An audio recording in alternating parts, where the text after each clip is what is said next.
Hello, everyone. In this section, we are going to talk about one of the three pillars of trauma-wise care, and the three pillars come from Howard Bath. We're going to talk about felt safety. And before we even get into this, I really want to acknowledge that you guys may not be in a safe place, that the people that you're bringing into your countries definitely have not been in a safe place, and you're in a place with so many unknowns that alone can bring a lack of felt safety. We don't know which way this war is heading. Felt safety is going to be really, really hard right now. So we're going to have to do our best to be in circumstances where we don't have control, that we bring as much of that felt safety into the situation as we can. So I want you to think about, what is the difference in being safe and feeling safe? So for the kids and families that have come into your country, they were not safe. They literally just fled war. We all know this. They were not safe at all. If you're in a bordering country, maybe you don't feel safe.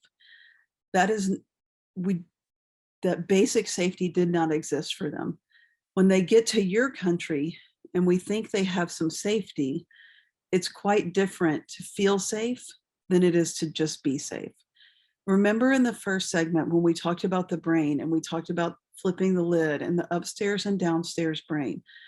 In order to get to our upstairs brain, we have to feel safe. That means that I don't just know that I'm safe, that I know that my caregiver is a safe person for me to be with. I know that my environment is safe for me to be in. I don't have to rely on my downstairs brain to do all of the hard work of keeping me safe, because there are other people that are assisting in that too. So when we think about felt safety, we do want to be really aware that most people are not in a physically safe space right now. So we're going to have to just do the best we can with the tools that you can bring to the table for yourself, for the other adults around, and for the youth and kids you're serving. One of the ways that we build felt safety is by following a schedule. We make it clear, we post it up so that the kids know when breakfast is, what's happening after breakfast, when lunch is, what's happening after lunch. Is there a nap time? Is there a specific recreation time? And I know with so much chaos, it's hard to put that into place, but as many things as you can put into a schedule throughout the day and then make that clear to the kids, they don't have to wonder about it. So if you have a poster on the wall that says, breakfast at 8 a.m. and lunch at noon and dinner at 6 p.m. and there's going to be a snack at 3 and at 10 a.m., then the kids' brains don't have to worry about when they're going to eat. They can simply look and know. And when you follow that schedule, their brains will calm down some.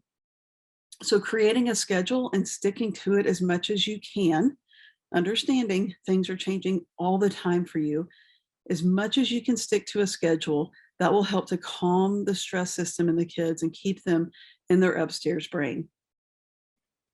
The second part of that is that, are we being predictable as much as possible as the caregivers?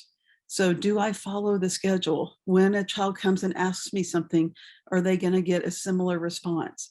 Can they trust that I am going to meet their needs when they express them? And maybe even try to meet them when they don't. Okay. So we want a good schedule. The day itself is predictable and the environment is predictable. And then we want the adults and the caregivers to be predictable. Okay. Again, this can be hard right now, and you just do the best you can. Okay. Built into our schedule, we do things like routines. And so that might mean that every time you come for a meal, if you're in a family environment, maybe you stand up behind your chair, maybe you go ahead and sit down, but that would be part of your routine of coming to the table. If you have more of a group setting, maybe it's that everybody lines up for the meal, and then they get served their meal and they go sit down at a table. And that is the routine. Might be that when you wake up, you do these certain things, you change your clothes or whatever you're doing, before you get to breakfast, and that's your morning routine. It might be in the evening that if you have little kids, that you have a story time every single evening. And so they know that as you're progressing towards story time, that you're progressing towards bed. For our big kids, it might be that we just circle up and have a check-in at the end of the day. And they know that is a dedicated time where everybody's going to slow down. Maybe part of our predictability is that we're going to talk about the next day as much as we know.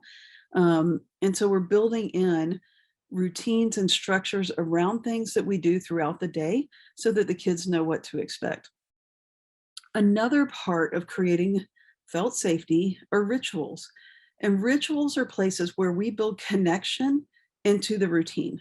So if the kids are lining up to go outside to play, then we might have a caregiver at the door giving them a high five or a fist bump saying, have so much fun, I'm so glad you're here. And then having another caregiver when they're coming back in doing the same thing. I'm so glad I get to spend the afternoon with you. High five, fist bump, learning the kids' names really well, interacting with them to create connection. And that becomes a ritual and it calms the stress system down.